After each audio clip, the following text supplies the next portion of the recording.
Hey guys, welcome back to Waldorf's Garage. Last time you were with us, we were talking about paint corrections on your beater, basically. How to take out the little imperfections, the different polishes you might need, things along those lines. Today I just kind of want to go over a few things about the Impala. The rental car special that was pretty unexciting. It was a time during GM whenever there was a lot of the same thing. It was basically just a car to drive.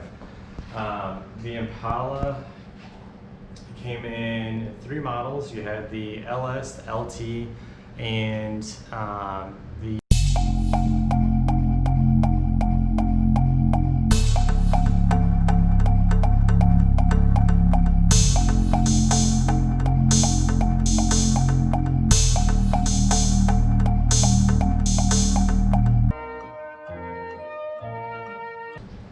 The Impala came in a few different models.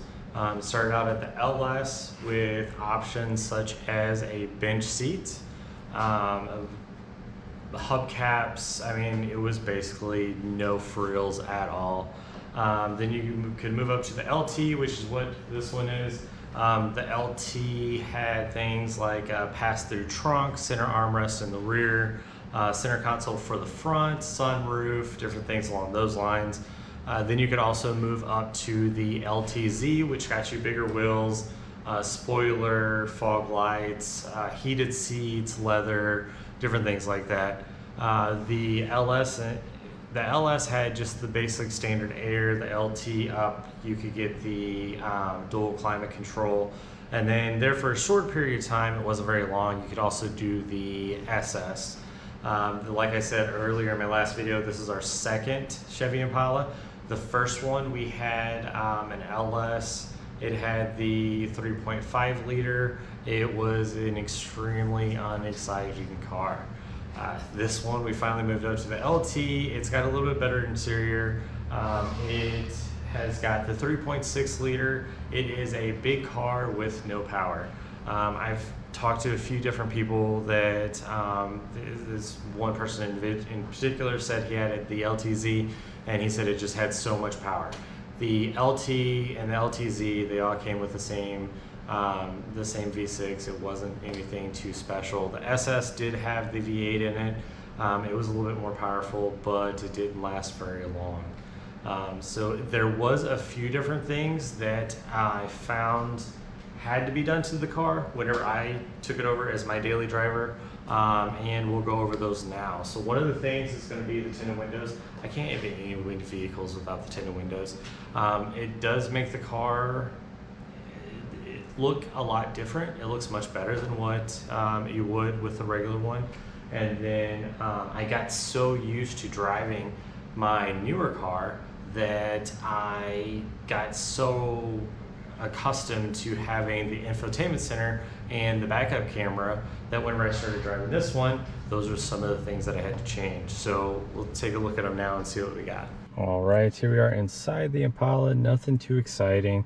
It's your basic GM fake wood plastic, shiny chrome pieces, trying to make it fancy, but other than that, it's just basic GM.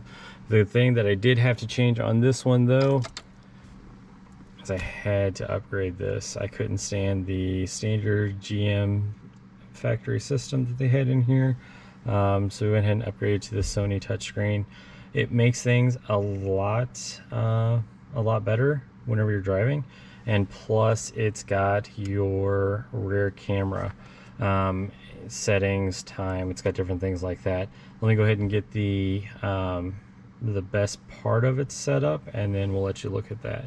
All right, plug the phone in, and then if it focuses, so you got your standard, your CarPlay, which I absolutely love with this thing. It's got your different maps, so there is going to be your Waze. So basically you have all the things that you'll have with your Apple CarPlay as far as your music stuff, phone information, and then navigation, your directions, and things along those lines. So all of those are going to be downloaded on there, and you'll be able to see all of that information as you're driving, going along.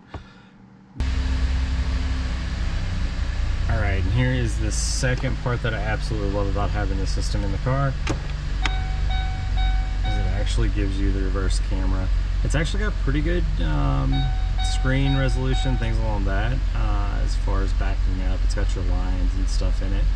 I enjoy it. It's made the car doable with it being underpowered and things along those lines.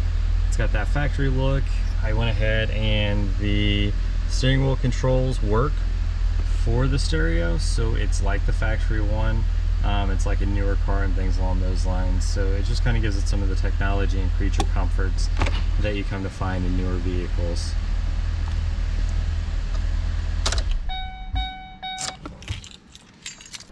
Alright guys, and here is that reverse camera. It does cover up the state on my license plates, but it's got a light on it, and it works pretty good. It's got a pretty good high resolution.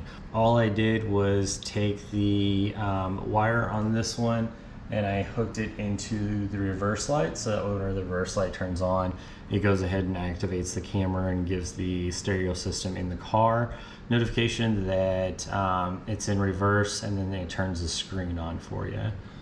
So other than that, that's about all that I've done to it so far. I had all tint. One of the good friends that I used to work with in Sikeston, Missouri, go ahead and tint the windows. He does an amazing job. I'll link his information down below if you guys need someone to tint your windows. Alright guys, it's not much, it's not fancy, but it's my day-to-day driver. I really love the car as far as it's comfortable. Long trips, it's great. I bought a brand new car. It's the first brand new car I've ever had, 2017 Chevy Malibu, and it's got all the bells and whistles. I'll do something with it here soon. Love the car, but I am so worried that it's going to get dented or dinged and things along those lines. I know it's not the best and fanciest car, but to me it's my first new car and I absolutely love it. So it makes driving the Impala even better because I can park up front in parking lots and things along those lines. I don't worry about if it's going to get a door ding.